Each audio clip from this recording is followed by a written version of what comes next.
Feeling overwhelmed with the explosion of AI tools? You are not alone. 2025 has brought us an incredible array of powerful AI assistants, including ChatGPT, Google Gemini, Microsoft Copilot, Anthropic Claude, Perplexity, Grok AI, and the list is constantly growing. Each one claims to be the best, the smartest, and the most intuitive. But who do you actually trust with your incredible tasks? Which platform will genuinely make your life easier, boost your research, streamline business operations for you, and help you stay safer online? We all know that picking up a wrong AI tool can mean wasted time, frustration, and even potential privacy risks. That's why this video exists. You are getting down to the facts, cutting through the heart, and understanding what each model provides. I'll be going through the free version of the tools. However, if you have decided which one works best for you, you can sign up or just stick with the free tools. Now let's go on. For each tool, I'll be telling which one does a better research and which one is better for your day-to-day. And lastly, I will be taking you through some cybersecurity awareness, especially privacy use of each tool. Let's go ahead. Now let's begin with the most popular one, ChatGPT. ChatGPT is known for its versatility and is great for day-to-day usage. It is excellent for brainstorming, fleshing out ideas, analyzing documents, reasoning, and image generation. For you to know more about what is available to the free tier, it is listed here. You can also have access to the use of ChatGPT Marketplace. Apart from that, let's discuss some privacy concerns. Alright, let's move to settings where you can ask ChatGPT to delete memory because ChatGPT is good with remembering stuff that you have typed in or that you've set to it. Go into personalization, and if you don't want ChatGPT to keep your memory, you can disable this on your device. Also, you can go to data controls where you can actually ask ChatGPT to not give your data to ChatGPT for improving their model. For you to disable that, make sure that this is turned off. Another quick way you can disable this memory is by you just coming to this dotted chat at the top of the screen and click on temporary chat. It says here that it will not remember the things that you have told it and it will not be used to update ChatGPT's memory, nor to train their model. However, they say they may keep the copy of this chat for up to 30 days. The most common con of ChatGPT is that it hallucinates. So you have to always cross-check whatever response it gives you to be sure. And you would also have to come to the tools and select set the web so that you can ask it to do a thorough research and then you can look it up yourself to confirm what ChatGPT is saying is correct. Other limitations with ChatGPT is that it's not ideal for large document or input due to a smaller context window size, which is 128K tokens. Meaning you will not be able to upload big files and ask it questions from that file. However, if you have the paid version that has the 4.1 model, the 4.1 model has been increased to 1 million tokens. So with that, you'll be able to use it for larger documents. Other things to note is that ChatGPT also connects with other applications. So you have to be careful when you're connecting to your drive, and be sure that you don't give it too much access so it doesn't get into your personal information and expose your privacy. Now let's talk about Claude. Claude just released the Sonnet 4, which is faster than the previous one, and also have Opus 4, which is the most powerful and the large model for complex challenges. Claude is excellent for content creation, nuanced conversation, ethical consideration, coding analysis, and reasoning. Based on my use of Claude and references from other sources, I can tell you that Claude is excellent for content creation and is also very good for coding. And Claude is a major go-to for most developers. You can use it on the web or download the app on your iOS or Android. It can generate code and visualize data, and it can also analyze text and images. However, a few tips about Claude data privacy. It says here that by default, it doesn't train their generative model with your conversation, and it doesn't sell your data to third party. Anthropic deletes your data promptly when requested, except for safety violations and conversations you've shared through feedback. If you want to have a more powerful experience with Claude, you can upgrade. You can use it to write codes for content creation, summaries, viewing documents, analyzing data, and especially for developers, you can create an app using Claude by just imputing what you wanted to create. Now let's talk about Google's Gemini. Gemini 2.5 Flash has a huge 1 million token context window, making it suitable for working very large documents and content. It has great multimodal capacity, meaning you can input text, images, and video, and it's also very good for coding. It's effective in brainstorming and developing ideas and solving daily problems. However, it is actually not the best for content creation. It's also worthy of note to know that Gemini at times provide inaccurate information and you have to ask multiple prompts or ask it to double check for you to be sure that what it's saying is correct. The Gemini 2.5 Flash model is the model available for free users. However, you have limited access to the use of the 2.5 Pro.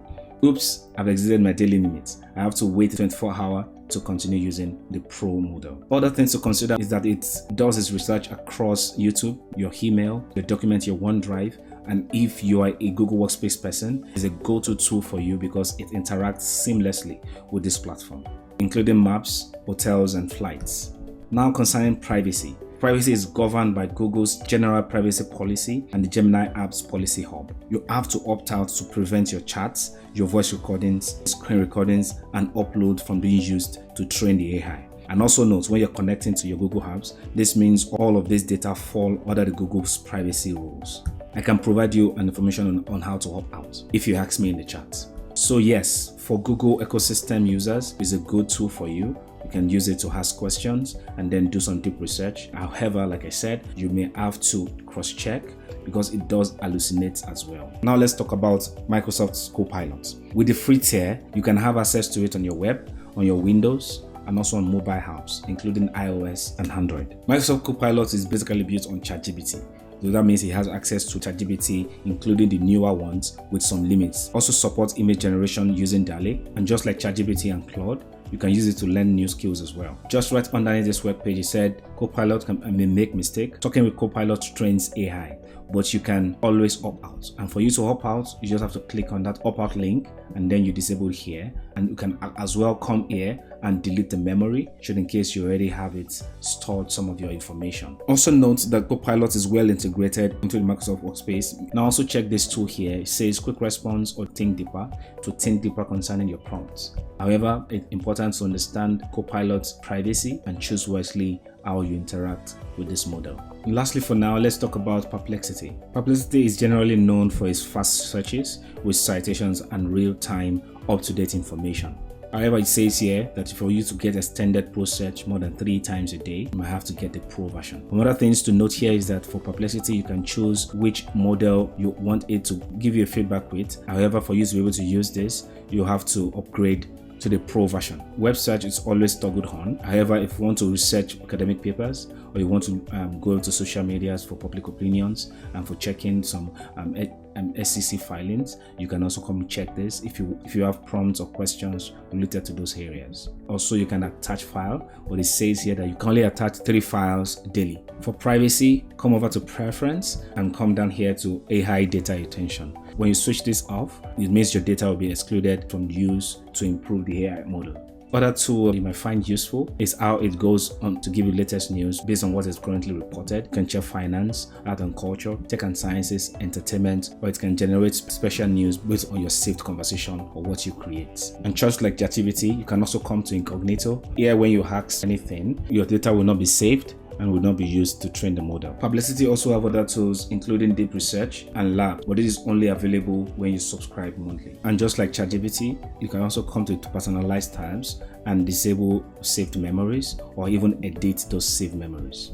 So there you have it. A comprehensive breakdown of arguably the top 5 AI tools dominating 2025. Let me quickly recap what we've discovered. ChatGPT remains the versatile all-rounder, perfect for daily brainstorming and creative tasks. Just remember to enable the web search for accuracy and also watch out for hallucinations. Claude AI is your go-to for content creation and coding, as most developers absolutely love it. Plus that it wins on privacy with no default training on your conversations. Google's Gemini shines with that 1 million tokens context window, making it ideal for large documents. If you are deep in the Google ecosystem, this is a no-brainer, but double check the responses. Microsoft Copilot gives you ChatGPT's power with seamless Microsoft integration. That think deeper feature is pretty neat for complex prompts. And Perplexity. It's unbeatable for real-time research with citations. It's more like your fact-checking best friend. Now here's my honest take. There is no single best AI tool. It all comes down to your specific need. Are you a developer?